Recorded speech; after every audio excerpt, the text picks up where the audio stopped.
Então, iniciando a gravação, iniciando a aula, enquanto o pessoal vai chegando. Então eu queria falar primeiro para vocês essa questão da gente estar dividindo as turmas em 2 grandes equipes, né, para quando a gente puder se encontrar presencialmente, como a gente falou no começo do curso, essa parte do curso que é presencial, semipresencial também, né, não vai ser totalmente presencial, seria aquela que dá conta das práticas pedagógicas, então eu fiz exatamente esse desenho, né, a gente trata das questões teóricas nas aulas assíncronas e síncronas e das questões práticas nas aulas presenciais, que eu acho que seria uma coisa mais interessante, porque é exatamente quando a gente se encontra, e tal. E é claro que, assim, essa divisão entre prática e teoria, para mim, é muito artificial, né, inclusive a metafísica vai mostrar isso. Eu não vejo tanto assim, existe uma coisa que é teórica, uma coisa que é prática, não é, para mim não é exatamente assim. Mas enfim, assim, é o tradicional, né, como é pensado. E aí eu vou passar para vocês, já para a gente ir pensando, porque a minha ideia era trabalhar isso com vocês em sala de aula presencial. Os materiais, como eu falei lá no chat, no Zap, os materiais que são materiais sobre a noção de sala de aula invertida. O que que é a sala de aula invertida, o que que é metodologia ativa, é um pouco ao contrário do que a gente faz, inclusive do que eu faço, tá, mas, a gente pode incorporar alguns elementos, eu não sei se a gente precisa incorporar todos os elementos, porque eu acho que na nossa área é um pouco problemático, porque por mais que as pessoas falem que a filosofia lida com problemas, eu não sei se eu diria que a gente lida com problemas, eu acho que a gente lida com textos, né. E então a gente não tem um problema e vai buscar textos para resolver esse problema, a gente tem um texto, né. E esse texto se desdobra, né. Então eu não acho que a gente tem uma solução, uma coisa de experimentação, tipo um laboratório. Isso funciona para alguns problemas filosóficos, mas não sei, não é exatamente como é pensado um currículo de filosofia e eu acho que não é exatamente como eu penso a filosofia, né, também. Então eu acho que mas a gente vai incorporar alguns elementos, inclusive porque todo o novo ensino médio vai estar muito focado, muito baseado, muito alicerçado nesses novos modos de pensar a sala de aula. Quando eu falo novos modos de pensar a sala de aula, eu não estou fazendo um elogio, tá, porque o novo pode ser não bom, tá, não estou isso inclusive, esse é um tópica grega, né, os neoi, os melhor os novos não são os melhores, né, o Platão vai dizer isso várias vezes. Então, é uma coisa nova, não sei se melhor ou pior. E eu acho que a gente tem que entender um pouco essa questão, inclusive para equacionar e não cair numa espécie de inovação pela inovação, que eu acho que é muito problema também quando a gente não lê sobre as coisas. Ou numa crítica pela crítica, a gente sai criticando, não sabe muito bem do que está falando e vai passando por cima. Então a gente incorpora alguns elementos que a gente achar interessante, critica os outros, elementos que você não achar interessante, mas critica com propriedade, né? Você sabe o que você está criticando e por quê, e tenta argumentar. Eu acho que é um pouco essa a nossa questão nas práticas pedagógicas. Eu não sou ligado, não sou pedagoga, não tenho formação exatamente em pedagogia, muito menos em formação para filosofia, para o ensino médio, não tenho essa formação. É uma formação que a gente foi aprendendo, assim, pegando as partes, mas exatamente trazer essas questões para vocês, né? Trazer para a gente discutir, tá? Então, isso que vai acontecer quando a gente voltar para a sala de aula presencial. Enquanto a gente não volta, eu vou fazer isso já na sexta-feira, eu vou ir colocando esses materiais que a minha ideia era discutir com vocês em sala de aula, no Aprender ou no Zap, para a gente já ir conhecendo esses materiais, para não chegar também na hora que a gente volta presencial, a gente não fez nada, né, então a gente não tem nenhum caminho. E eu queria trabalhar muito com vocês com uma noção, com o conceito de oficinas, tá, que não é exatamente a palavra que se usa ali nas metodologias ativas, eles preferem a palavra equipe, sim, não, para mim é só uma palavra, mas assim, a noção de oficina é um pouco essa noção de que você vai incorporar outros modos também de lidar. Pode ser uma oficina de leitura de texto, eu não tenho nenhum problema com leitura de texto, muito pelo contrário, é o que eu faço. Pode ser uma oficina de leitura de texto, produção de texto, de produção de conceitos, de discussão a partir de texto, ou discussão depois vem o texto. Eu acho que essas coisas a gente consegue pensar dentro do que a gente quer também com a nossa prática pedagógica, né. O que a gente quer discutir na sala de aula? O que que eu quero fazer com que os alunos compreendam, né? Qual é o nosso foco? Então, um pouco essa questão que a gente vai ver a partir desses materiais que eu vou passar para vocês. Então, a princípio, como uma parte síncrona, né, assíncrona, né, porque a gente ainda não tem como se encontrar, mas espero que a partir do mês que vem, assim, eu acho que já está passando essa onda, vamos ver o que que acontece aí, eh, nessa dimensão. Espero que a gente volte e a gente consiga fazer essas oficinas, porque eu sei que está ficando uma frustração muito grande, inclusive tem gente do PIBID aqui, o PIBID vai acabar agora, e a gente está extremamente frustrado, porque a gente não conseguiu dar nenhum tipo eu tô falando por mim, eu não consegui dar nenhum tipo de dimensão daquilo que eu tinha pensado.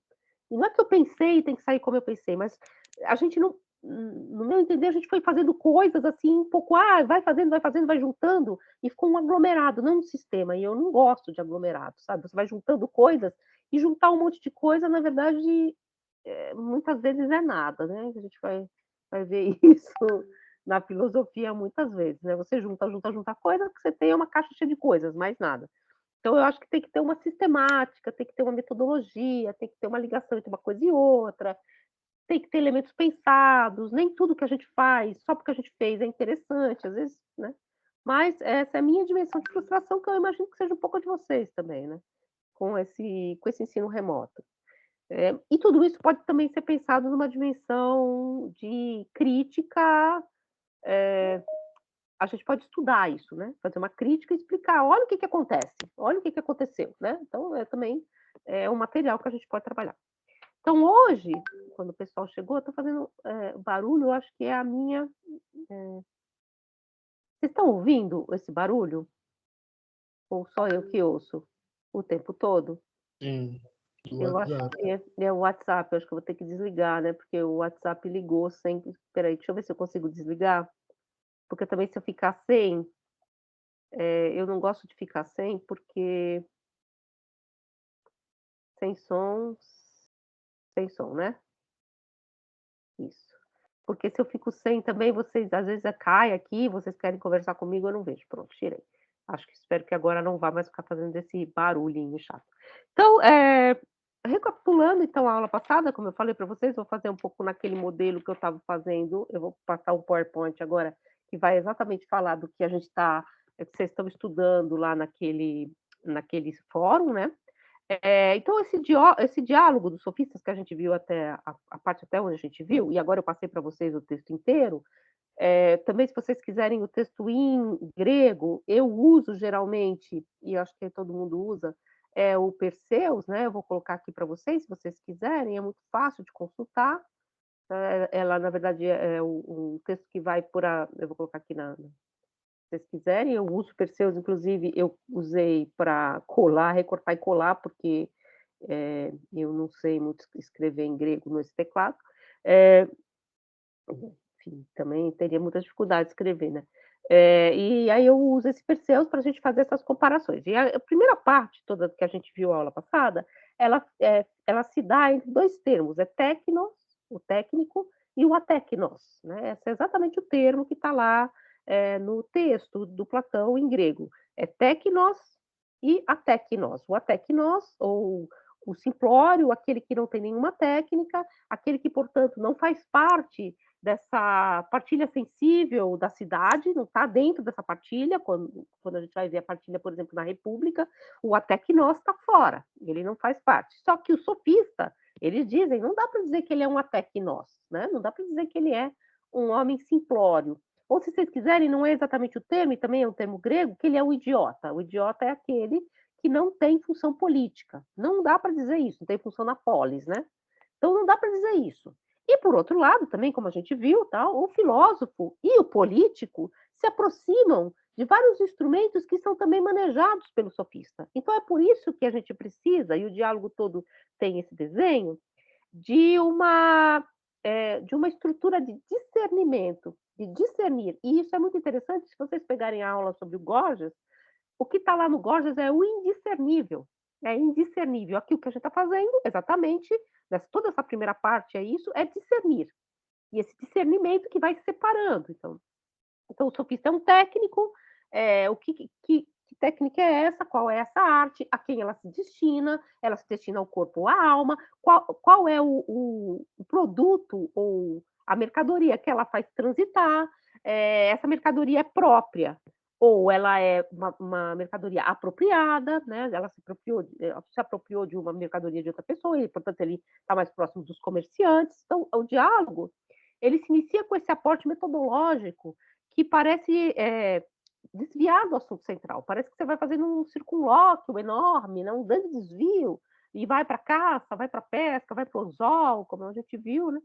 E para exatamente, precisar qual é essa questão da técnica do sofista. Então, vai enredando o sofista, né. Essa técnica, né, o do sofista, ela vai sendo, na verdade, discernida, né, você vai tendo esses níveis de discernimento, como se fosse uma espécie de espiral para dentro, né, em vários níveis. Então tem o nível que se volta a quem o sofista se dirige, que é o jovem rico, ele é o caçador do jovem rico. Quais são seus meios, que é a erística, eh eh, merca mercenária, ele é mercador da erística, ele é o mercador de discursos. O que que ele faz transitar, o que que ele negocia, qual é então a sua mercadoria. Essa mercadoria ela se volta para o corpo, para a alma, ela volta-se a purificação então da alma e não do corpo, como, por exemplo, se volta a medicina e a ginástica, se volta a purificação do corpo. Então essas distinções, esse discernimento construído metodologicamente e muito passo a passo no texto, exatamente ele é passo a passo, e se vocês forem pensar, claro que a gente está anos-luz do que eu vou do Descartes, mas é exatamente uma questão que está lá no Descartes, do método, né, você não salta, porque quando você salta, você deixa elementos que você não discerniu empacotados ali. Então, o discernimento ele é uma espécie de separação, e muito, muito, muito específica. Então essa que os debatedores vão fazendo esse discernimento, vão discernindo, discernindo, e ao mesmo tempo fechando o cerco, em torno de quem é esse técnico, quem é o técnico sofista. Até encurralar, num certo sentido, esse primeiro momento que você pegou, vamos dizer assim, o sofista, quando ele se aproxima, né, e se distingue, portanto, do filósofo e do político, muito embora ambos, e isso aparece no texto, se valham, por exemplo, do elemento do logos e do elemento da peitó, né, da persuasão. Então, esse elemento que está até lá no próprio Parmênides, né, a persuasão, ela acompanha a verdade e o sofista trabalha com a persuasão, né, com a contrariedade, a contrafação dos argumentos, a purificação desses argumentos e, evidentemente, nesse sentido, a persuasão por um argumento melhor. Mas como essa ferramenta ela é manejada na mão de cada um desses técnicos, né? E aí ele vai então encontrar essa distinção que aproxima, portanto, a arte do sofista da arte do miméticos, né? Então ele vai dizer que o sofista é, na verdade, muito mais próximo a um pintor. E aí a gente vai para o PowerPoint, eu vou colocar aqui, porque eu acho que a gente vai especificamente aos textos, tá? E aí vocês vão ver mais claramente. E aí a gente entra na questão que seria a questão de hoje, que já era para a gente já ter visto mais basicamente, mais rapidamente na outra aula, mas estava faltando página no texto, né? Que é exatamente essa questão do parricídio que vocês estão respondendo, que é quando você não tem, então vocês vão ver que isso sai do texto, né, quando você não tem como distinguir se, a cópia é a cópia de algo semelhante ou de algo que parece semelhante, mas não é, se você já está nesse nível, então é preciso, num certo sentido, poder adentrar essa senda do não ser com algum tipo de instrumento, com algum tipo de instrumental, se você não quiser deixar que nessa senda, nesse caminho da obscuridade, o sofista se sente e reine, sem que eu consiga encurralá-lo ou sequer que eu consiga discutir com ele. E que a gente pare, portanto, vai cair um negócio aqui, no mesmo caminho em que parou o Gorgias. Eu vou ter que catar um negócio aqui, espera aí. Mas também já está uma bagunça, gente, que vocês nem imaginam. Eu vou pegar uma coisa, cai 50, deixa eu botar aqui para cá. Foi, botei pra lá. Então eu vou pegar aqui, aí a gente vai entrar depois então nessas partes, né, que seria exatamente, aquela parte em que, para nós, é a mais importante, em que o sofista diz, né, o sofista, o estrangeiro diz, por ter teto, então o que que é que nós precisamos pensar? Nós precisamos pensar numa gramática, ou seja, numa ordem estrutural do logos, tá? E aí ele vai dizer que, assim, cada forma encerra uma multiplicidade de ser e uma quantidade infinita de não ser. E mais, logo é necessário afirmar que o próprio ser é outro que não o resto dos gêneros. Que o ser é algo e não é algo. Então, é um pouco essa questão que está implicada na ordem da mediação gramatical da língua, que inclusive vai intervir com a ideia de sujeito, predicado e verbo. Então, como é que você faz esse movimento por dentro da língua para poder exatamente distinguir os discursos, né, dentro do que é um discurso. O ser é algo e o logos é dizer algo sobre algo. É um pouco esse movimento que a gente vai ver se dando. Então, eu vou pegar aqui o, o compartilhar a tela. Espero que eu consiga, né, para variar. Compartilhar, compartilhar área de trabalho. Eu apareci falando isso de novo. E aqui vocês vão ver um monte de coisa que está tudo aberto e está aqui. Compartilhar. E aí eu vou lá para o começo, para vocês verem o começo. Está compartilhando? Está. O Sofista de Platão e a Mina sem zóio aí da metafísica, né, a Coré, né. Então, o Sofista de Platão, essa é a primeira parte, tá aí esse, PowerPoint, como eu disse para vocês, vai ficar lá como uma espécie de instrumento de estudo para vocês, tá. Porque vai mais propriamente ao texto, volto a dizer que o texto que eu estou usando é o texto dos pensadores, existem outras traduções. Eu vou tentar precisar alguns termos, porque, claro, todas as traduções são traduções, portanto, elas são, eh, baseadas já em uma certa interpretação do texto, né. Então, Sofista de Platão, e aquela parte em que a gente parou exatamente, consegui virar aí, né, virou para pintura. Então eu peguei esse trecho aí em que a gente faz o primeiro elemento de discernimento de quem é o sofista, encurralando numa arte que semelha, portanto, trabalha com os mesmos elementos da arte do miméticos, da arte que é a arte da mímese, que é a arte da pintura. Mais especificamente aqui no texto, mas a arte da mímese, como a gente vai ver depois na República, é também a arte do poeta, a arte do músico, né. Então essa arte que é uma brincadeira graciosa, como ele diz, né. E aí eu leio com vocês: "Não crês que, quando um homem se nos apresenta dotado de múltiplos mistérios", ou seja, o que que ele disse? A gente foi, discernindo essa técnica do sofista e percebendo que o sofista escorrega. Portanto, ele diz que ele sabe vender bem um discurso, mas ao mesmo tempo ele produz esse discurso, então ele é ao mesmo tempo mercador e produtor, que ele sabe, falar sobre a virtude, mas ele sabe falar também discursos belos, ou seja, ele tem uma infinidade, uma multiplicidade de técnicas e de artes que ele domina. Então, não crês que quando um homem se nos apresenta dotado de múltiplos mistérios, ainda que para designá-lo baste o nome de uma única arte, que é a sofística, né, trata-se apenas de uma aparência que não é uma aparência verdadeira e que ela evidentemente só se impõe a propósito de uma dada arte, porque não sabemos nela encontrar o centro em que todos esses mistérios vêm unificar-se, ficando nós, dessa forma, obrigados a dar a quem for assim dotado vários nomes em lugar de um só?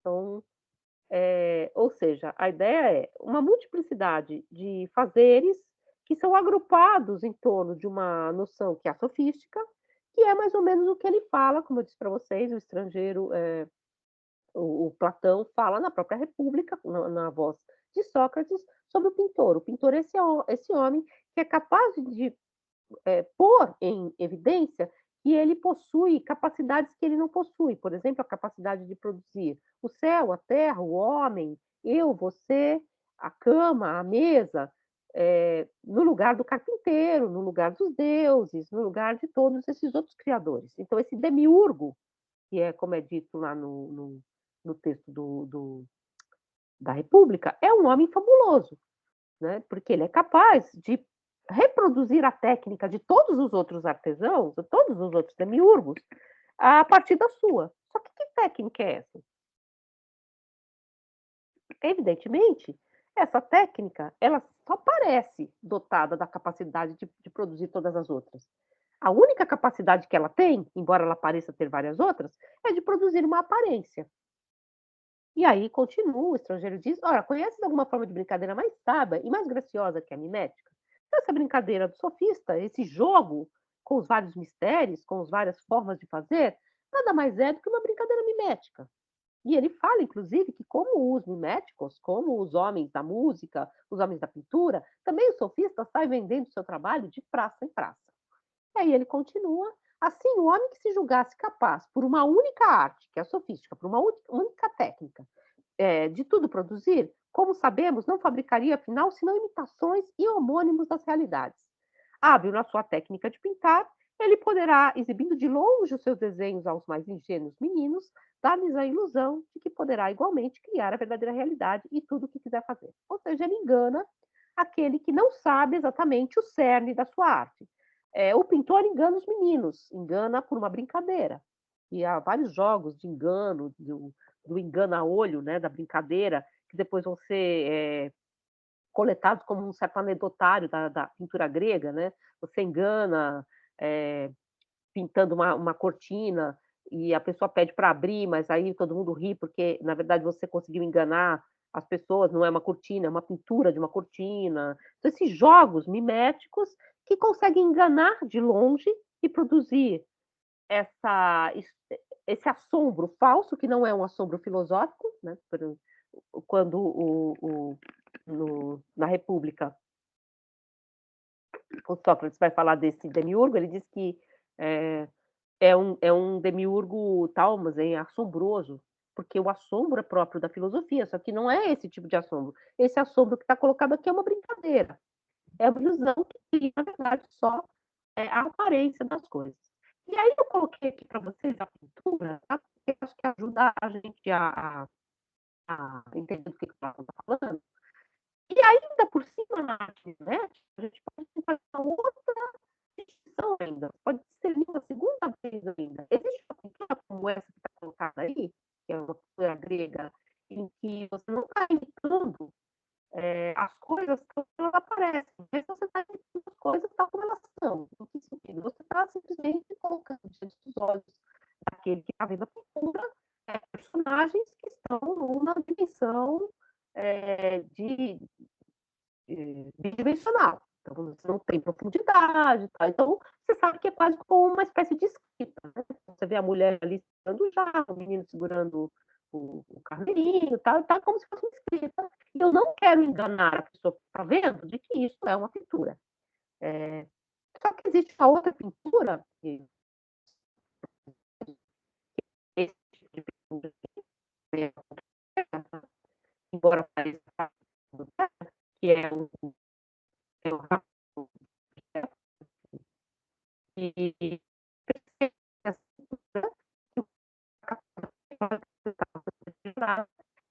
a é passando, Professora, tá travando muito. Professora, oi, oi, alô? Tá travando muito, professora. É, desliga sua câmera, talvez ajude na conexão, não sei.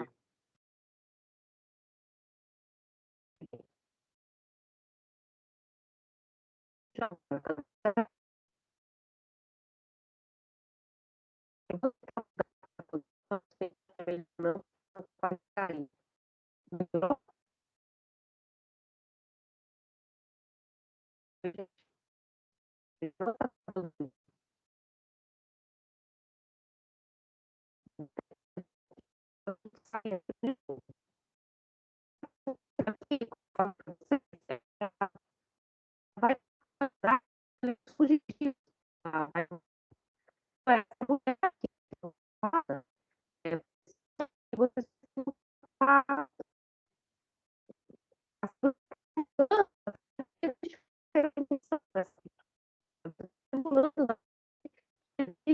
é algo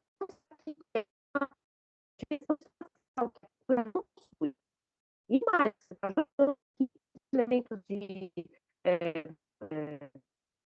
impressões coloridas, né? Impressões, o ar que passa em torno das figuras que também esse tipo de pintura, vocês estão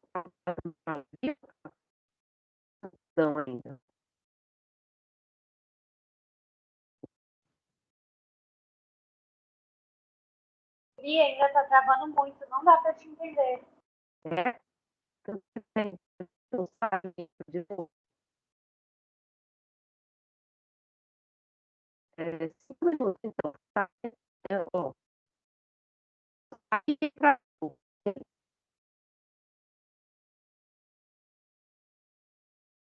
Continua travando muito. Pri, tenta sair e entrar de novo da chamada, talvez melhore.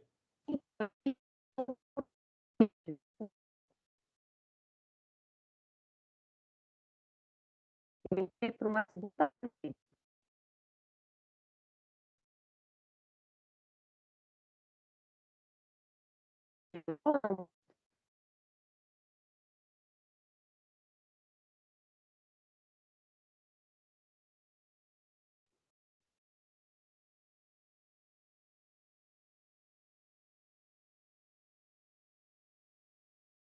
Eu entrei por uma segunda rede e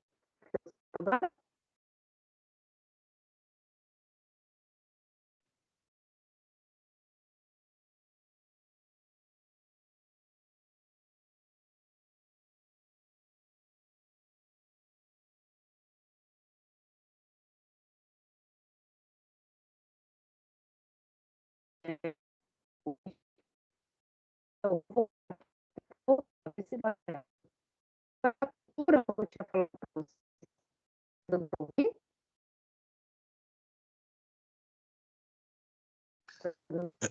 Ainda está cortado, professor. Eu vou sair já de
Voltei. Será que vai dar certo agora? Agora não está travando, então é bem provável. Vocês estão vendo ainda o compartilhamento? Não. Eu Tá compartilhar perfeito de novo. agora, Pri. Hã? Vou compartilhar de novo. Vamos ver se agora vai. Eu troquei de rede.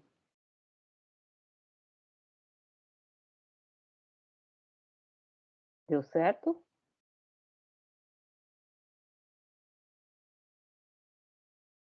Sim. Vamos ver então. Então, voltando, gente, que eu estava falando, vamos ver se está certo.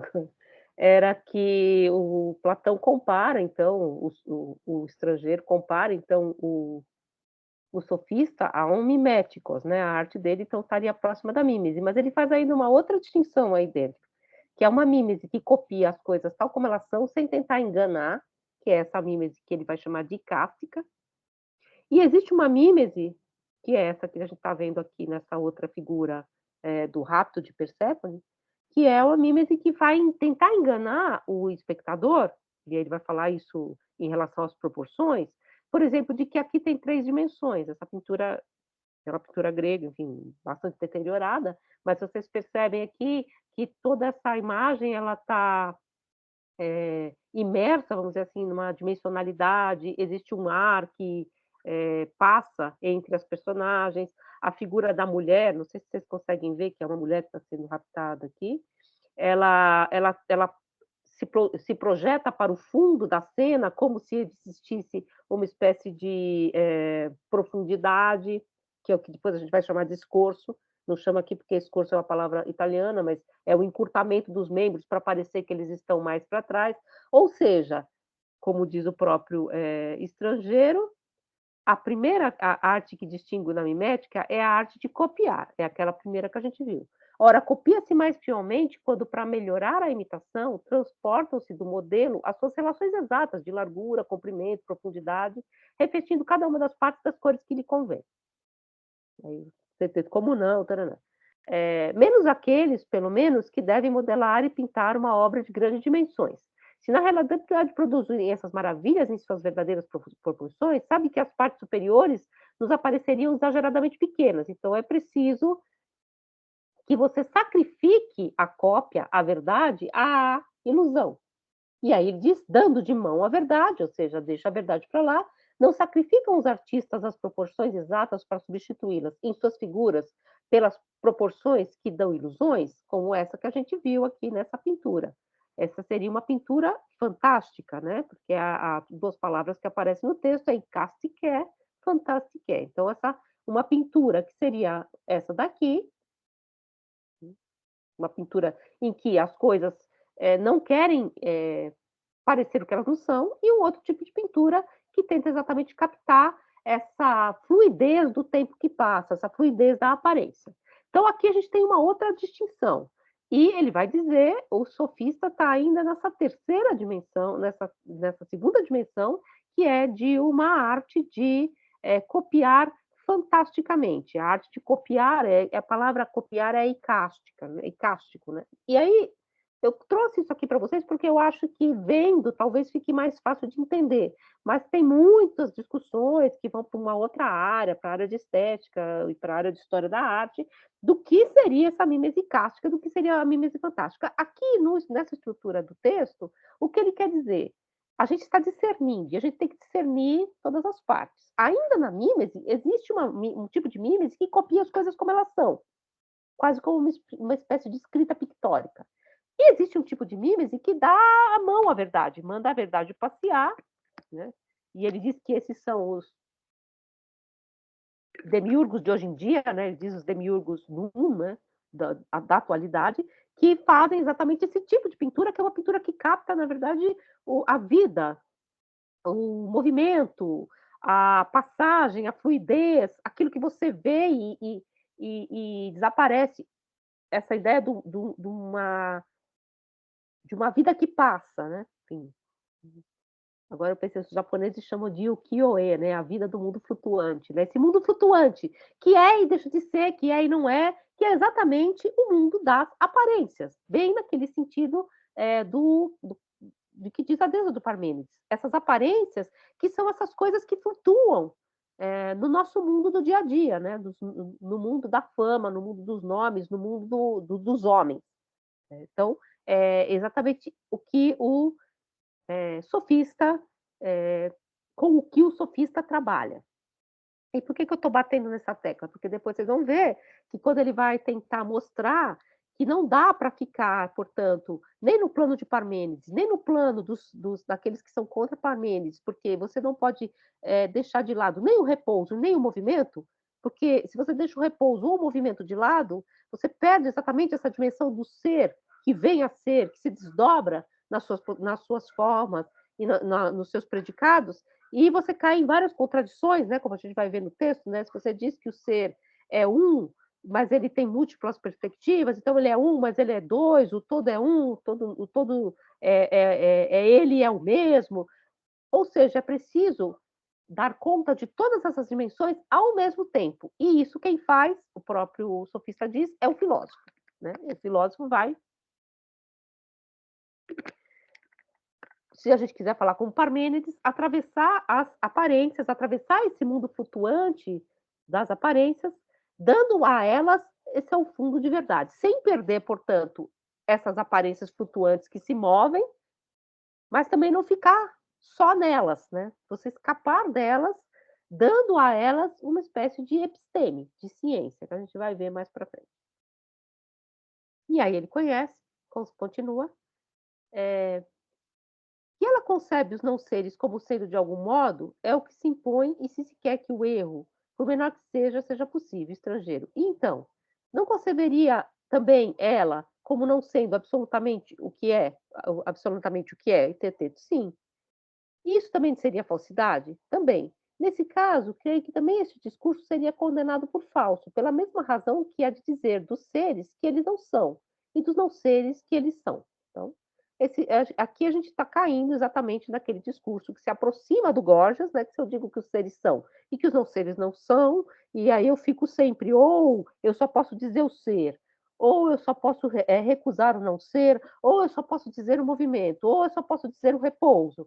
Eu exatamente vou cair nessas várias contradições. Poderia ser ele falso por alguma outra razão? Não vejo nenhuma outra, mas esse sofista recusará. Haverá algum meio de fazê-lo aceitar por um homem de bom senso, quando já anteriormente concordou ele que ali está algo de impronunciável, inefável, inexprimível, impensável? Compreendemos, Teteto, o que o sofista pode dizer? E o Teteto, como não compreender que ele nos acusará de dizer agora o contrário do que dizíamos? Nós que temos a audácia de afirmar que há falsidade tanto nas opiniões como nos discursos, na verdade, isso mesmo nos leva a unir o ser ao não ser em muitas fórmulas, quando havíamos concordado na sua impossibilidade a mais absoluta. Aqui a gente está se encaminhando para depois, em seguida, o estrangeiro dizer: você não vai me acusar de cometer um parricídio, porque exatamente aqui, o que o sofista está dizendo? Que sofista é esse? Pode ser o Gorgias, mas pode ser outros leitores de Gorgias ou outros autores próximos a essa modo de pensar do Gorgias. Se você diz ser e não ser, e depois você diz que o não ser e depois você diz que o não ser está em movimento, ou seja, você diz uma coisa e você mesmo contradiz o que você disse. E se você diz que há falsidade numa opinião e num discurso, você está dizendo que esse discurso que deveria ser impronunciável, inefável, inexprimível e impensável, segundo a própria ordem do Parmênides, porque o mesmo é pensar e, portanto, ser, não deveria nem sequer se colocar como uma opção. Então, como é que a gente vai equacionar essas questões, essa impossibilidade absoluta de se mover nesse espaço? E aí eu coloquei aqui de novo uma obra do Kosuth, né? Assim, um trabalho do Kosuth, que é um pouco essa questão, né? Quando você diz que não é, você só pode dizer que não é produzindo um discurso, e esse discurso já, de algum modo, se pôs como sendo, né? Então você já colocou algum elemento aqui, não adianta você dizer não é nada, né? Porque quando você diz que não é nada, você já está dizendo que você pronunciou, que você pode, portanto, dizer esse elemento, trazer esse elemento à baila. E aí, continuando aqui no texto, que para nos defendermos, teremos necessariamente de discutir a tese do nosso pai Parmênides e de mostrar, pela força dos nossos argumentos, que, em certo sentido, o não ser é, e que, por sua vez, o ser, de certa forma, não é. Então, é um pouco aquela questão, né, que a gente falou, que a gente vai chegar daqui a pouco, que ele vai dizer que o ser é uma multiplicidade de coisas e uma infinidade de coisas ele não é. Evidentemente, esse é o ponto que teremos de debater em nossa discussão. Como não haveria de ser evidente, mesmo para um cego, como se diz, enquanto não houvermos feito essa contestação nem essa demonstração, não poderemos de forma alguma falar nem de discursos falsos, nem de opiniões falsas, nem de imagens, de cópias, de imitação, de simulacros, de fantasmas, né? E muito menos de qualquer das artes que deles se ocupam, sem cair inevitavelmente em contradições ridículas. Ou seja, se eu não posso falar de cópia e de simulacro, fantasma, se eu não sei ao que essas cópias, esses simulacros estão se referindo. Então, eu tenho que, primeiro, tentar refinar, discernir qual é o discurso que diz a verdade e como ele diz. E, para isso, eu preciso me afastar da tese de Parmênides e preciso, sim, encontrar um modo de classificar discursos como falsos e opiniões como falsas. E, portanto, para isso, eu preciso encontrar modos de discernir o ser do não ser e de dizer o não ser. Né? Nesse discernimento. E aí a gente vai mais para frente, e aí que eu coloquei a frase em grego para vocês, só porque a gente vai encontrar novamente elementos que a gente já viu nos outros textos. Tá tranquilo, gente? Sem travar dessa vez? Tranquilo? Sim, sim, tá perfeito. Agora foi, hein? Mas esse vídeo vai ficar todo estranho. Sem, pois, qualquer espírito de discussão ou de brincadeira, suponhamos que, ponderada seriamente a questão, alguém que nos ouve tivesse que indicar a que objeto se deve aplicar este nome de não ser. Pensamos como ele o aplicaria, a que objeto e com que qualidades. É um pouco o problema do Gorgias, né? Só que aqui ele vai encontrar uma outra solução que não a do Gorgias. Quando eu vou dizer não ser, eu estou dizendo um sujeito. E estou dando para esse sujeito qualidades. Quer em seu próprio pensamento, que é quando eu falo do próprio objeto, quer em a explicação que então tivesse de apresentar. E aí a palavra aqui que a gente aparece as qualidades, que é document, que tem a ver com essa ideia das aparências, das coisas que aparecem. Então, como essa coisa me aparece, esse objeto não é, ele tem algumas propriedades. E o que eu acho que mais importante aqui é essa partícula, ti.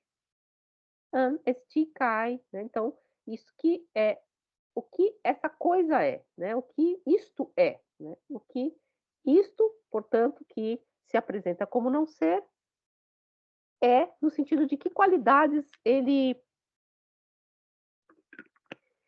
a ele podem ser refutadas, embora ele não tenha qualidades, porque se ele não é, mas eu preciso procurar isto, né? Então não é não ser, é algo que não é algumas coisas porque é outras.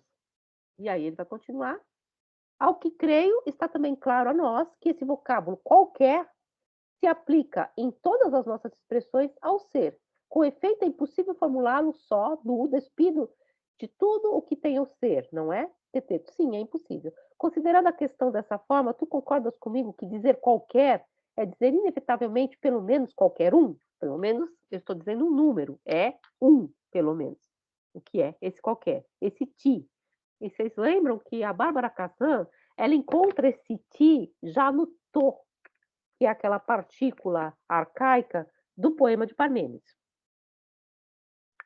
Esse to pode ser traduzido por isto. Tá? Se vocês voltarem lá, naquele slide do Parmênides, as traduções, algumas traduções desaparecem com esse isto. E a frase fica um pouco sem, ela não fica remetida a um sujeito. Mas algumas outras traduções, entre elas a do Heidegger, marcam já essa subjetivação. Existe um sujeito que é isto. Isto que é ente. Né? E aí eu coloquei aqui para vocês essa frase, como ela aparece em grego, tonti legonta, engeti legem.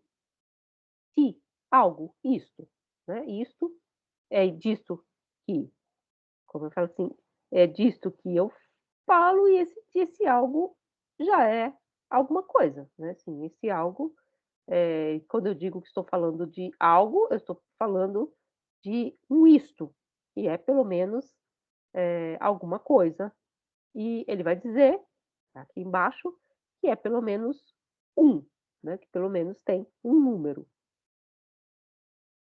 Do que se segue teto, deixa eu arrumar aqui, porque senão vai dar toque, né? Senão vai ficar pela metade. Do que se segue teto, que se os seres são imóveis, não há inteligência em parte alguma, em nenhum sujeito e para nenhum objeto. Ou seja, que ele tá cortando, eu cortei um pouco toda aquela parte que ele vai passar em revista todos esses modos de conceber o ser ou como em repouso, ou como em movimento. E aí vai dizer assim, se as coisas forem sem puro movimento, e eu estivesse, portanto, naquele universo da mímese fantástica, em que as coisas simplesmente passam por mim, eu não consigo agarrá-las em nenhum momento, e elas são e não são o tempo todo, porque é como se eu estivesse no devir, no mundo flutuante, para falar como os japoneses, né? Que não tem nada a ver, tá, gente? Isso é bem depois, tá? Mas eles têm essa forma de dizer, né? As gravuras do mundo flutuante, que são as gravuras que figuram a atividades do dia a dia, sem nenhuma importância, coisas que passam, a vida que passa. Mas esse mundo flutuante, desse mundo flutuante, eu não consigo fazer ciência. Por quê? Porque ele é e não é. Então, de um certo sentido, não existe inteligência, não existe nada que eu consiga segurar na mão, que eu consiga agarrar. Então, se os seres são imóveis, não há inteligência em parte alguma. Por outro lado, se admitirmos que tudo está em translação e em movimento, excluiremos a própria inteligência do número dos seres. Então, eu tenho que pensar, se eu tenho essa mobilidade eterna, mas se eu tenho algo que fica parado. E, por outro lado, também se as coisas são absolutamente imóveis, então, estão dadas como aquela verdade bem redonda do Parmênides, não há inteligência em parte alguma também, né? Eu não consigo, de parte alguma, produzir qualquer tipo de demonstração, para começar. Haverá jamais, a teu ver, diz o estrangeiro, permanência de estado, permanência de modo e permanência de objeto onde não houver repouso? Ou seja, a inteligência ela é excluída se os seres forem imóveis, naquela verdade bem redonda em que todas as partes são iguais, mas também ela vai ser excluída se os seres forem pura translação em movimento, desse mundo flutuante no qual as coisas nunca são as mesmas. Então é preciso haver alguma permanência de estado, mas ao mesmo tempo é preciso haver algum tipo de mobilidade, de movimento, de tornar-se, de vir a ser, de mover-se, para que também possa haver ciência. Aí ele vai trazer essa ideia ao filósofo, pois então o que o estrangeiro vai dizer? A gente procurando o sofista, a gente achou primeiro o filósofo. O filósofo é exatamente o que não se contenta nem com uma parte nem com outra, nem com as coisas totalmente, que tudo é imóvel, nem que com tudo é móvel, nem que tudo é uno, nem que tudo é múltiplo. Ele vai precisar exatamente o contrário, fazer a equação dialética entre essas partes, né? O que é o todo e o um, o que é o ser e o todo, o que é o imóvel e o móvel, tentando encontrar exatamente um terceiro nesse elemento. Ao filósofo, pois, diz o estrangeiro, é a quem quer que coloque este bem acima de todos, parece prescrever-se uma regra absoluta.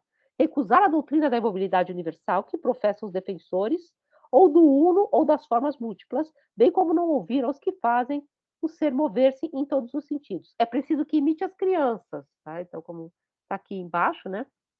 No texto que eu mostrei aqui, ó, de Paidon, né? Porque imita as crianças que querem ao mesmo tempo, né? Então, que querem ao mesmo tempo, né? Aqui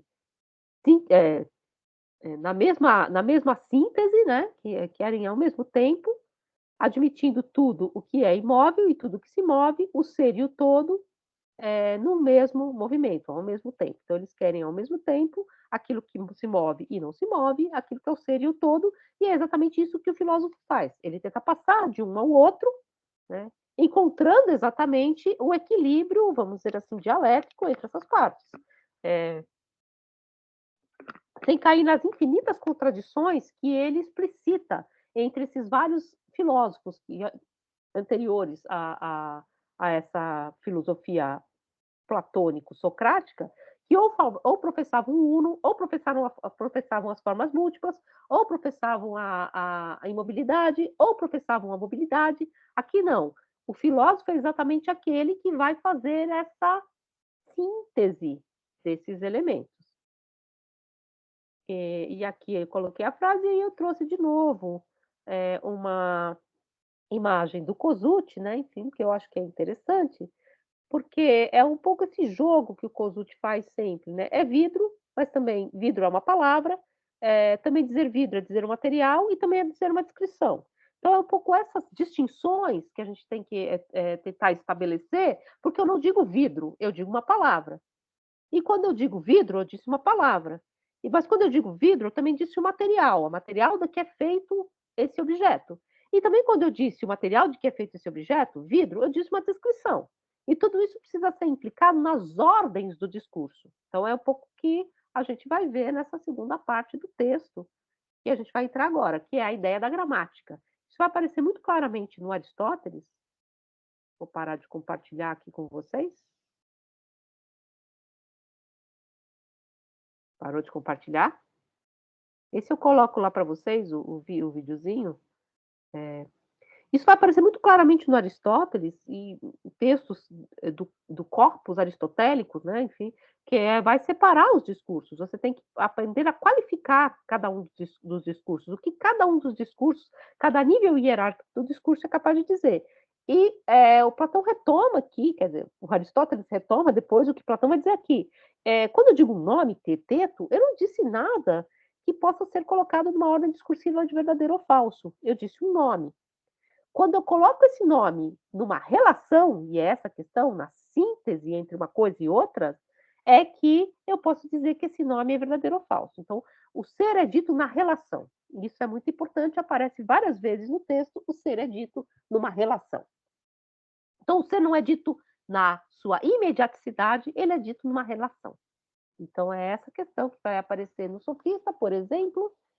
Depois, o próximo slide, que eu já estou apontando para vocês, a gente vai no texto grego olhar essas coisas, mas ele diz mais de uma vez a palavra relação. Ele diz, por exemplo, isso, só porque eu não vou achar agora, mas rapidinho. Ele diz, por exemplo, quando ele está falando do Gorgias, aí ele vai falar do número, e ele diz que essa relação é a gramática, ele vai dizer isso. Mas, espera aí, deixa eu achar, que eu quero achar exatamente aquele texto, eu tinha marcado e caiu o papelzinho, peraí.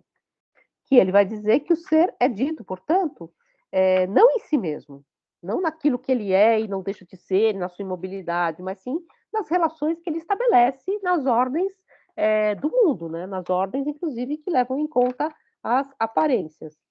Ai, caramba, essa parte eu já procurei mais de uma vez e ela desaparece.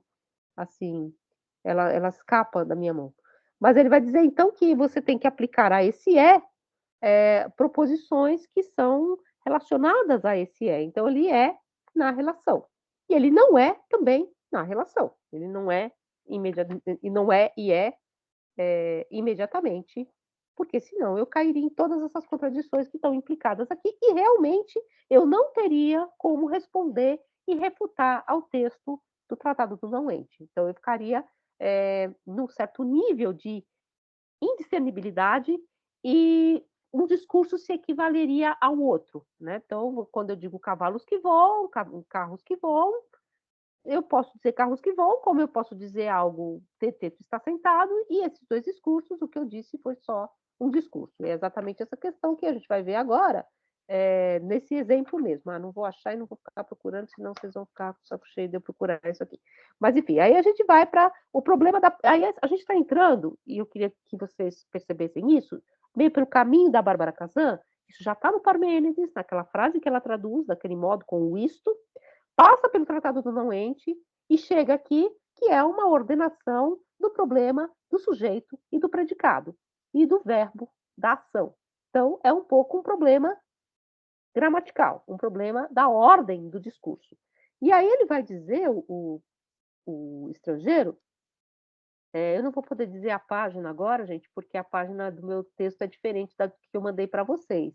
Mas a página do texto que está naquela apostilinha é 173, mas eu vou ler agora o 230. Ai, meu Deus. 251b, tá? Estrangeiro. Como sabes, ao falarmos do homem, entre aspas, então o nome, né? Damos-lhe múltiplas denominações. Atribuímos-lhes cores, forma, grandeza, vícios e virtudes.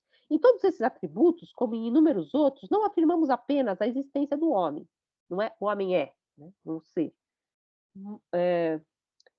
Mas ainda do bom e as outras qualificações em número ilimitado.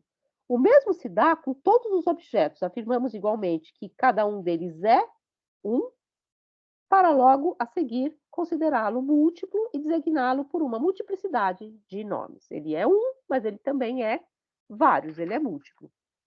Então, e como que eu ordeno essas questões? Eu ordeno, ele vai dizer, pela gramática. É necessário uma arte para ordenar esse texto. Essa arte é a gramática. E aí ele vai dizer, enfim, daquela parte que a gente leu,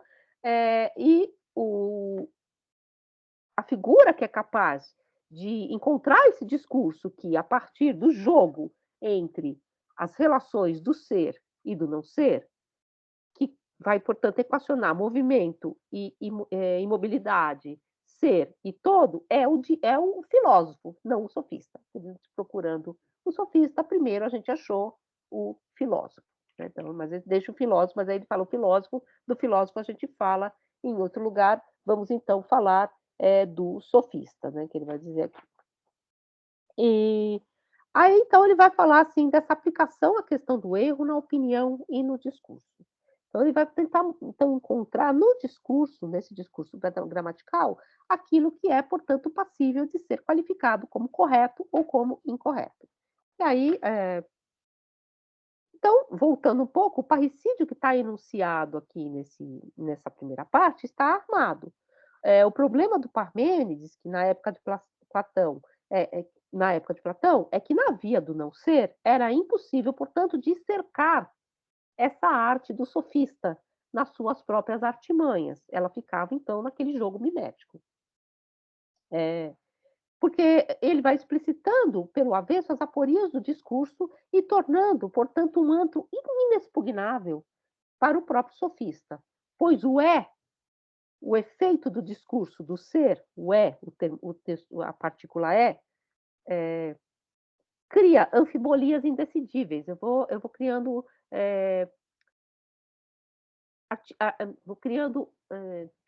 perdi a palavra, mas armadilhas do discurso com esse né, com essa partícula que é ao mesmo tempo existência, mas também é cópula, né? Você junta uma coisa com outra, você junta predicado e sujeito. E como fazer para afastar-se desse jogo do discurso sofístico, daquilo que seria uma filodoxia, né? Aquilo que é, na verdade, o amor às opiniões e não o amor à própria sabedoria? É preciso, então, contrariar o pai da filosofia do ser, Parmênides, muito embora Parmênides seja aquele filósofo de Eleia que permite que haja ciência, né? A ciência, ela precisa, de algum modo, também do repouso. Então, ela precisa, de algum modo, também que o ser, de algum modo, seja. Não posso ficar na pura mobilidade do que é e pode não ser. Né?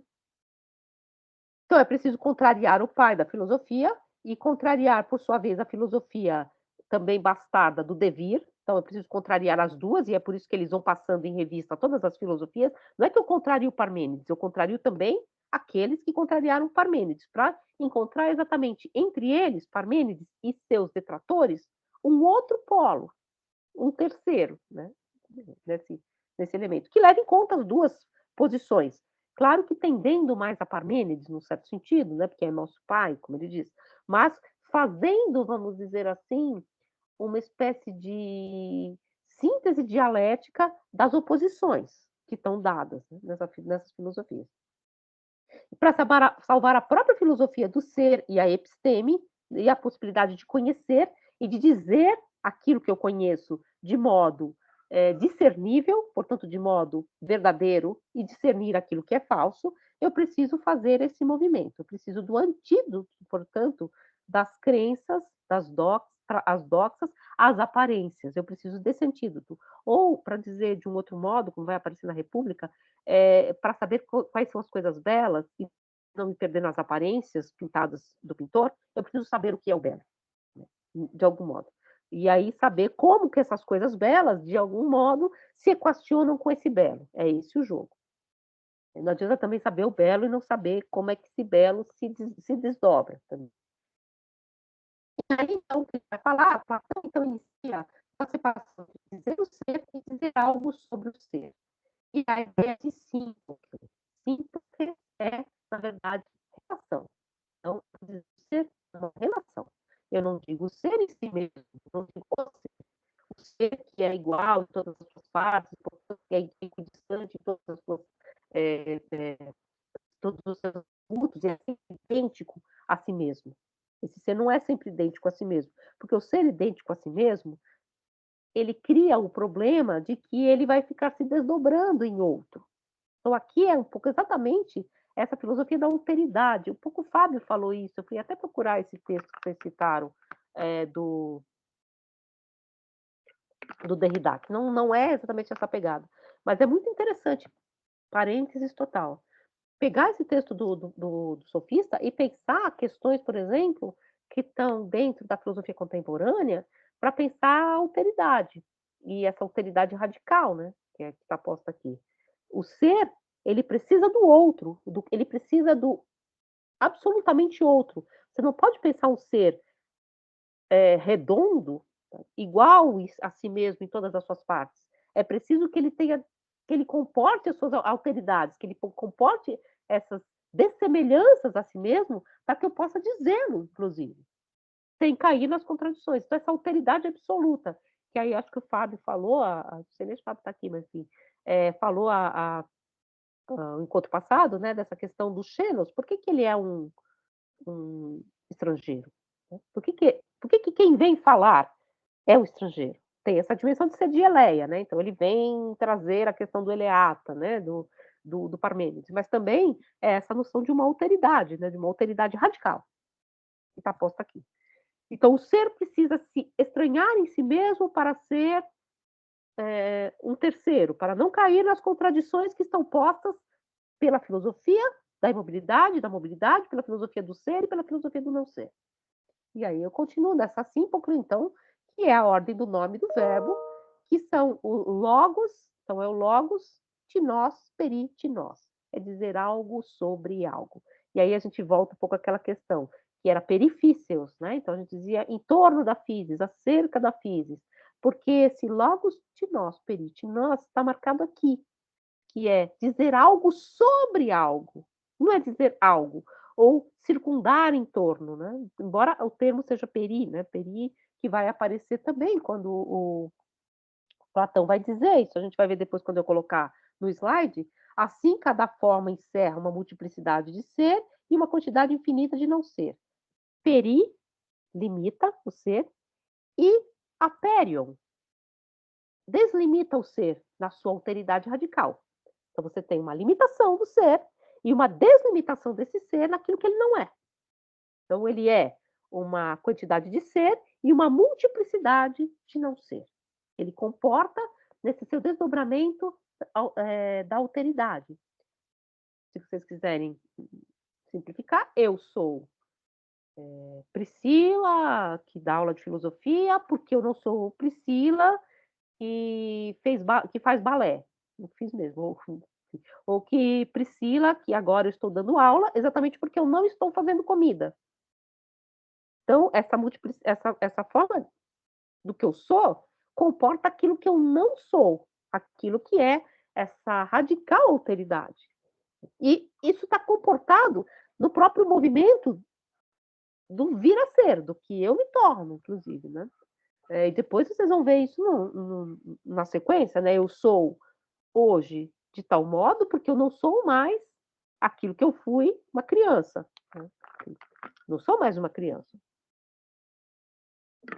Não mesmo, né, enfim. Mas também não sou ainda tão idosa assim, né, já sou semi-idosa.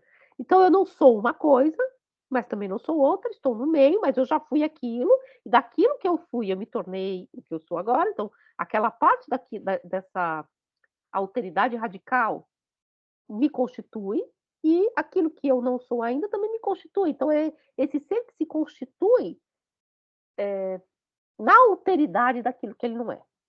É um pouco a questão que está posta aqui, e aí ele continua, eu continuo, esse logo de nós, peritinós, dizer algo sobre algo, e não dizer o que é. Então, é tirar dessa partícula essa noção imediata. E por que eu estou marcando muito isso? Porque a crítica, por exemplo, que o Adorno vai fazer à fenomenologia era a tentativa exatamente de escapar dessa decisão metafísica e tentar voltar às coisas mesmas, né? Então, sair um pouco desse movimento que é um movimento de mediação e, e voltar-se a esse princípio, ou se vocês quiserem, depois a gente vai ver, não é fenomenologia mais, mas é o próprio Heidegger, ao princípio do poema do Parmênides, mas não voltar ao poema de Parmênides como uma espécie de começo, gênese, do que é o platonismo. Não, voltar a ele mesmo. E que o Adorno vai criticar dizendo que essa volta ela se dá a partir da mesma subjetividade moderna que está sendo criada aqui. Então, aqui, nesse momento metafísico. Então, eu volto, faço a crítica a essa subjetividade por dentro. Eu não escapo desse movimento. Então, é um pouco por isso que eu estou marcando essas questões, porque a gente vai ver isso nos textos contemporâneos. Mas aqui não tem nada disso, tá? Não tem subjetividade, sujeito e objeto tão demarcado assim como o problema. Claro que Platão tem um compromisso direto com o saber voltado à aletheia. Aliás, eu queria até marcar para vocês, deem uma olhada no texto grego. Sempre que o teteto responde verdadeiramente, realmente, é alguma palavra que está lá no texto desse grupo semântico, desse grupo, né, que está envolvido na palavra aletheia, aletés. Né? Então, assim, realmente, verdadeiramente. Então, essa ideia da verdade também tem a ver com essa dimensão do que é, do real, né? Do que a gente traduz por real. Né? Isso fica muito claro no texto. Né? A tradução, ela esconde, muitas vezes. E aletés uma palavra que é fácil, aletés, enfim, ou palavras desse conjunto semântico são fáceis de serem identificadas ali no texto, em grego. Diga. Acho que fui eu. Diga.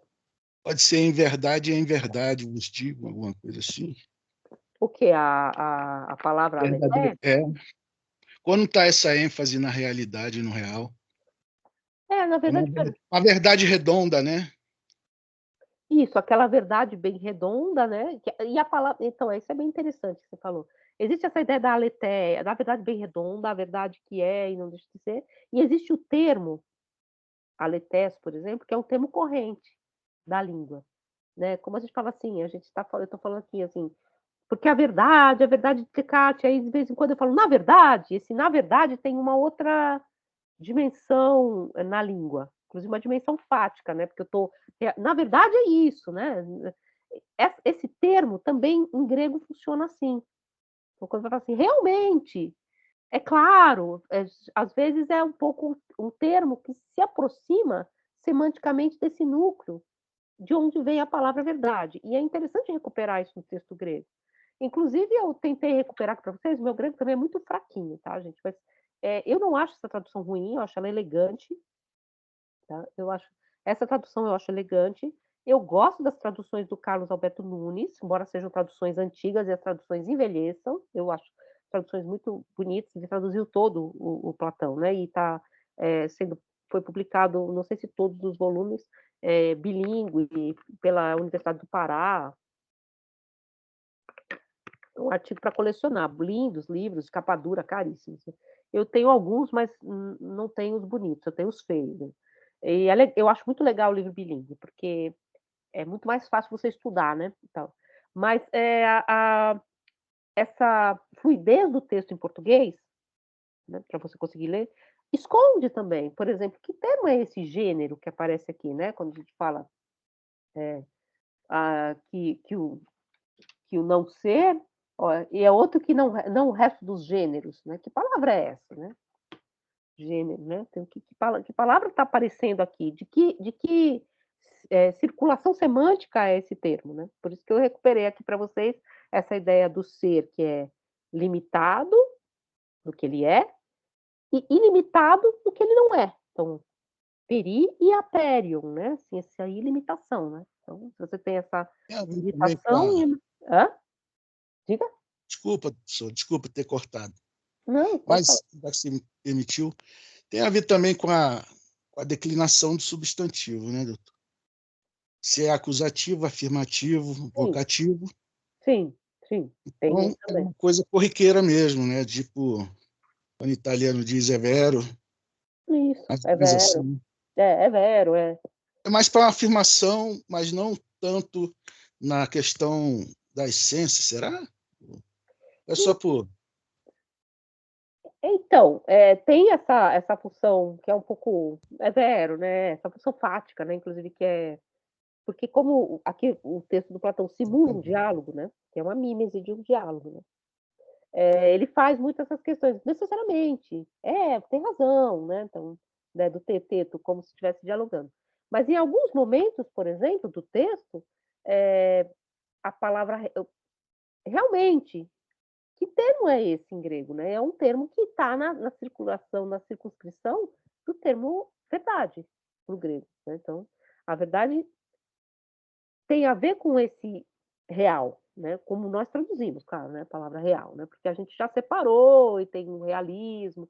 Tanto que agora, hoje em dia, se fala de realismo metafísico, né? Novo realismo metafísico. Que é exatamente tentar escapar disso aqui também, né? Tentar escapar desse afastamento, porque o que está acontecendo aqui? Está acontecendo um afastamento do filósofo daquilo que é o núcleo da verdade bem redonda. Eu estou me colocando, eu filósofo, né, me colocando num nível gramatical do discurso, inclusive para poder discutir com aqueles que não são filósofos. Então eu já sou aquele que se aproxima numa relação de filia, ou seja, de proximidade da sabedoria, mas eu não sou mais o sábio. Aquele que está dentro da verdade bem redonda e que é recebido pela verdade à soleira do seu palácio, como está lá no poema de Parmênides. Aqui não mais, eu estou aqui conversando, o estrangeiro conversando, mostrando como que o discurso se constrói. E aí, Entendi. isso eu estou, na verdade, estou bem desenhando para o que a gente vai ver lá nas próximas etapas aí do curso. Tá? Então, Ok, claro, claro. falando também, Carlos, é óbvio que, voltando, se a gente pode ler esse texto de vários modos, e uma das formas que eu achei super interessante de ler, que não era, eu estava pensando, mas saiu um pouco da aula, só para vocês verem que a aula também move muitas ideias, foi aquilo que vocês falaram dessa alteridade radical. Isso é um elemento que eu, não é que eu não tinha notado, mas eu nunca tinha pensado que ele poderia ser movido, essa noção de alteridade radical, para um outro campo, que é um campo muito interessante hoje em dia, de se pensar a filosofia contemporânea. Né? Você tem o outro radical do eu filósofo, né? Do sujeito da filosofia. Um desses outros radicais da filosofia é o ser mulher, né? O ser feminino, né? Que é um outro radical que sempre serviu como um anteparo para mover esse ser. E se esse outro radical se coloca no lugar desse ser? Então, um pouco esse movimento que eu achei muito interessante, mas isso fica para um outro capítulo, tá, gente? Então, claro que para Platão existe um compromisso direto com o saber voltado à verdade, à letéia. Ele não é um filósofo do devir, ou pelo menos não é confessado, né? Mas ele não deixa de localizar uma hierarquia dos saberes, numa hierarquia dos saberes, a própria opinião. A opinião, ela tem um contato com o ser, porque quando você diz uma opinião, você diz algo sobre algo. O miméticos, ele não diz algo sobre algo, ele diz nada, porque ele diz só da aparência. Quando eu emito uma opinião, ou quando eu produzo algo no mundo, eu ainda produzo algo sobre algo.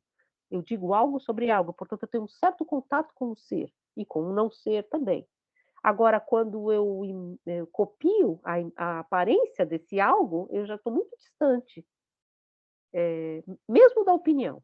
É essa a estrutura que está lá na República, lembra que eles falam assim que existe a cama na mente de Deus, a cama no mundo, a cama com um certo nível de ser e vários níveis de não ser, porque a cama no mundo é esse ser que é e não é, porque ela está numa ordem de alteridade, ela é cama porque ela não é mesa, ela é cama verde porque ela não é cama vermelha, ela é cama, sei lá, de 2 pés não existe, né? De 4 pés porque ela não é cama sem pé, ela é cama japonesa porque ela não é cama box, ou seja, ela é porque ela não é. Então, essa cama no mundo. Ela não é mais a ideia de cama que é e não pode não ser. Agora, a cama pintada pelo pintor não é nada, percebem? Porque ela já é cópia da cópia. Então, ela não tem sequer uma ordem hierárquica da opinião. Então, o que o Platão faz? O que o sofista faz aqui, o estrangeiro faz? Ele localiza essas ordens hierárquicas, né? Para poder dizer o não ser e para poder pegar o sofista no seu contrapé, eu preciso, inclusive, da opinião. Eu preciso dizer um discurso falso e testá-lo. E aí ele continua. Para poder ter argumentos contra o sofista, para poder caçar o sofista, ou seja, o discurso, logos, como uma forma de se enredar no ser da linguagem, eu preciso, sim, deslindar as potências da linguagem. E aí eu cito a Bárbara Kazan, aqui no discurso sofístico, dizer algo, falar de algo, capturar algo com a rede da linguagem. Trata-se, dessa vez, não mais de nomear. Nomear não é da ordem do verdadeiro ou falso, né? Isso está lá também no Tratado da Interpretação, dizer bode, viado, dizer trireme, dizer homem, não é dizer nem verdade nem falsidade. Eu digo coisas que existem, coisas que não existem, sereia, homem, Priscila, sei lá, cachorro, eu estou dizendo nomes. Dizer nomes em Portugal é dizer palavrão, né? Vocês já ouviram isso? É super engraçado. Ele falou nomes, né? Dizer nomes, mas não tem nada a ver. Mas delimitar, mas então não é nomear, mas de delimitar, entrelaçar entidades é síncope, né? É relação, que são compatíveis ou não, operando bem ou mal conexões, e aí é que se introduz a qualidade do discurso, verdadeiro ou falso. É isso que a gente está fazendo aqui, é isso que vai permitir, entanto, que a gente consiga tratar o sofista no seu próprio campo. Então, é um pouco essa questão que aparece aqui no texto, e é por isso que eu posso dizer teteto, teteto, teteto é um nome, e eu posso relacionar teteto a outras conexões. Teteto está sentado, no caso aqui ele está sentado, e teteto voa. Por que o exemplo até parece remeter ao Gorgias, né? Teteto está sentado é uma relação desse ser com algo, dizer algo sobre algo, que se mostra verdadeira. Agora, dizer teteto voa, não, porque não se confirma. Ou seja, dentro das qualidades do discurso, eu posso dizer que o discurso é verdadeiro ou falso. Então, é uma qualidade do discurso que vai permitir que eu diga que o tratado, que um discurso é verdadeiro ou não. Então, só fechando aqui, gente, porque eu acho que estou quase... Não, tem um tempinho ainda para a próxima aula. Então,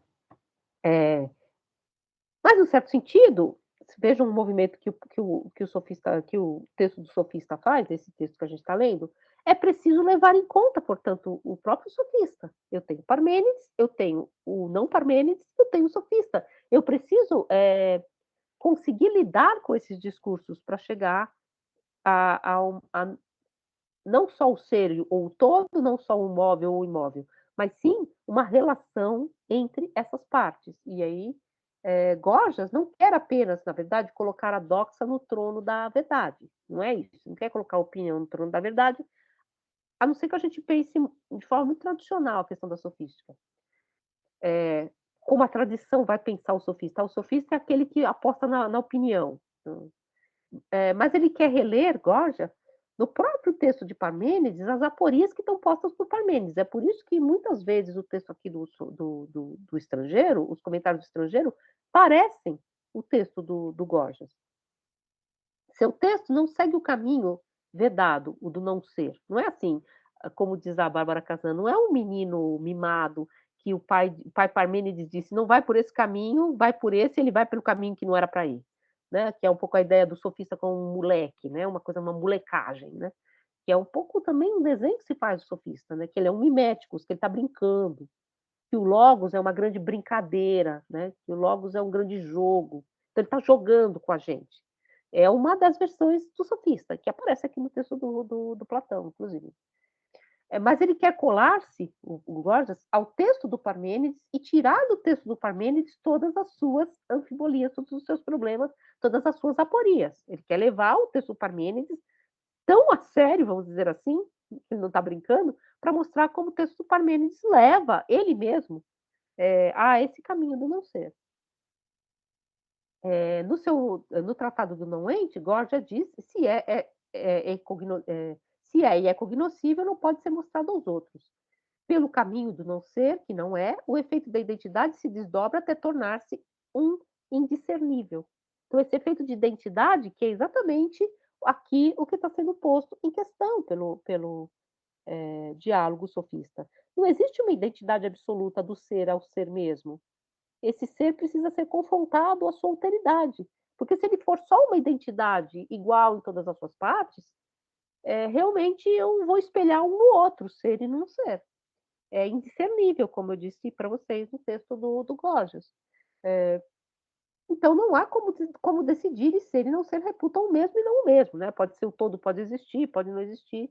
No mundo, no pragmata, né? Nas coisas, né? Enfim, não há como decidir se o não ser é não ser ou se o ser é ser. Impossível saber se o caminho no qual estamos engajados é, de fato, o do que é ou apenas o do que não é, como diz a Bárbara Casan. Pelo que não é, Gorgias explicita o que há de problemático em anunciar como o ser é, que pode se desdobrar em o ser é ser, né? É um pouco a questão que a Bárbara Casan fez. O verbo produzindo uma dupla função, a função de ser, de existir, e a função de cópula, de juntar um sujeito e o seu predicado. Ou seja, se eu não distingo essas questões gramaticais, eu caio exatamente no problema. O caso do não ser explicita para Gorgias o curso do logos, do discurso, e o próprio discurso do ser, pelo reverso, aparece como uma ambiguidade indiscernível, se eu não for para essas ordens discursivas. O ser parmenidiano, dessa perspectiva, é apenas um efeito de dizer. E no discurso, é no curso da mesma doxa que diz o não ser. Então, é um pouco essa questão que está posta exatamente para o próprio sofista, para o próprio texto do Platão. Então, Platão segue nesse sentido, nesse texto, quase caiu, aquele caminho que o Gorgias apontou. Gente, eu vou ter que parar de gravar, porque essa texto deve ter ficado com alguns buracos no meio, tá? Essa aula, mas aí vocês pulam quando vocês forem assistir, porque já está dando o tempo aqui. Tem um tempinho ainda, mas eu vou. Mas se vocês quiserem perguntar, já avisou aqui que vai parar, mas acho que dá tempo ainda de fazer algumas perguntas. Então, o que eu queria colocar para vocês era isso, então acho que fica um pouco mais claro que essa questão do parricídio. E a aula que vem, como eu falei para vocês, eu retomo essa parte no slide, então a gente vai mais pontualmente ao texto, e entramos já na noção da metafísica aristotélica. E vale dizer, possui aquela frase famosa, o ser se diz de vários modos. Né? Então, aqui é exatamente o que a gente disse, né? O ser se diz pelo aquilo que ele é, mas também pela sua alteridade radical, aquilo que ele não é. E a gente tem que pensar nas hierarquias discursivas gramaticalizadas, em que você produz cópula, né? Sujeito e predicado, sujeito e verbo. E como você produz? É um pouco essa questão que a gente está vendo aqui, que é a questão da mediação pelo logos. Vocês têm alguma questão, todas as questões do mundo, tal? Curtiram esse texto muito louco? Esse texto é muito legal, né? Eu acho que é um texto bem interessante. Eu acho, pelo menos, né? para Nossa, ser eu tenho livro de pensado tradução. Diga? mas o francês. Hã? O livro estrangeiro, mas é francês. Ele é francês, o estrangeiro? Eu acho que cortou a sua fala e ficou uma fala muito louca. Ah, o texto do estrangeiro, do Camus? Você está pensando? É o Estrangeiro do Caetano, que também é o Jean Paul. Ah, isso seria muito legal de pensar, realmente. Ó, isso tudo que vocês estão falando, o estrangeiro do Caetano, o estrangeiro. Quem é o estrangeiro? Xenos, né? Vocês viram ali que eu mostrei para vocês no slide, o Xenos, né? Xeno é visita também, né? Xênia era uma apresentadora, lembra? Quem é mais velho? Quem é velho que nem eu lembro. Chamava Xênia, ela apresentava um programa tipo Ana Maria Braga. Xênia é visita, né? Assim, Xênia também é pintura de natureza morta. Mas, assim, o Xeno seria uma figura muito interessante da gente pensar. Aí, em outro sentido, aqui a gente está pensando no discurso, mas essa ideia dá uma alteridade radical, né? Quem é o estrangeiro? Né? Lembrando que, inclusive, a noção de xenofobia vem um pouco desse âmbito grego, né? Você cria aquilo que é e aquilo que não é. Os gregos fazem muito esse movimento, né? Esse estrangeiro de Eleia, ele não é da cidade, mas ele é grego, né? Ele fala grego. Você tem um outro estrangeiro, então você vai radicalizando essas alteridades, percebe? Assim, você tem o que não é grego, né? O não grego, o elemento não grego. E aí essas ordens também podem ser muito interessantes para serem pensadas dentro desse texto. Eu acho que valeria a pena esse trabalho. Inclusive a Bárbara Kazan, falando para vocês agora, parênteses total saindo da metafísica. A Bárbara Kazan, ela gosta de trabalhar muito com alguns elementos de psicanálise, né? Ela trabalha um pouco com Lacan, tal, né? Essa noção do nome e tal. E a questão do feminismo tem trabalhado também nessa mesma senda, algumas, tá? Porque dizer feminismo é dizer uma multiplicidade também de abordagens. Eu não sou extremamente conhecedora dessas abordagens, não, mas existem algumas feministas que trabalham essa ideia psicanalítica, lacaniana, tal, do outro, a mulher, dentro dessa história, dessa rede de alteridade radical. O ser só se constrói como ser porque ele se põe em relação a esse outro e ele engole esse outro, né? Ele suplanta esse outro, essa alteridade que ele joga para dentro, que o constitui. Por exemplo, a noção de autonomia, ela se constitui exatamente quando você atinge a maioridade em Kant. Quando você faz isso? Quando você deixa de precisar do outro, que é geralmente um elemento familiar, um elemento muitas vezes materno, a mulher, o outro. Esse outro, ele é transformado em nada para que essa autonomia se conforme com uma identidade completa. Então ela esconde essa cisão, só que essa cisão é constitutiva, né? Essa cisão é constitutiva desse que se põe como autônomo, desse sujeito autônomo moderno. Isso é muito interessante se pensar a partir também do texto estrangeiro, né? Como o ser se constrói nas suas alteridades. Né? Aqui, no caso do estrangeiro, é óbvio que ele não está pensando nesse nível de uma subjetividade moderna, da psicanálise, nada disso. Ele está pensando na ordem do discurso. Mas já dá para carregar esses elementos, sim. A Bárbara Kazan faz um trabalho muito sutil, né? Porque você tem que trabalhar também uma espécie de, falando, a Nicole Nohra fala muito isso, um anacronismo controlado, porque é anacrônico, né? Você pegar a psicanálise e iluminar os gregos pela psicanálise.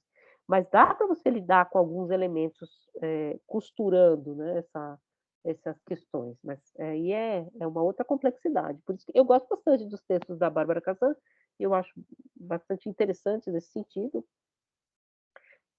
Há controvérsias, há outros autores, outros helenistas que já não gostam tanto. Ela, na verdade, aqui para nós, a Bárbara Kazan, embora eu tenha citado em alguns momentos, eu trouxe o texto dela, porque ela traduziu o Tratado do Não-Ente, então é onde que a gente encontra essa tradução, é uma tradução muito rara, muito difícil de encontrar. Então, ela está aqui um pouco como uma tradutora e comentadora, mas ela tem também essa dimensão de pensar essas questões. E eu acho que seria um projeto bem interessante pensar que essa questão do estrangeiro, né? pensar, por exemplo, a noção de hospitalidade, que é uma outra coisa, não tem nada a ver aqui, tá?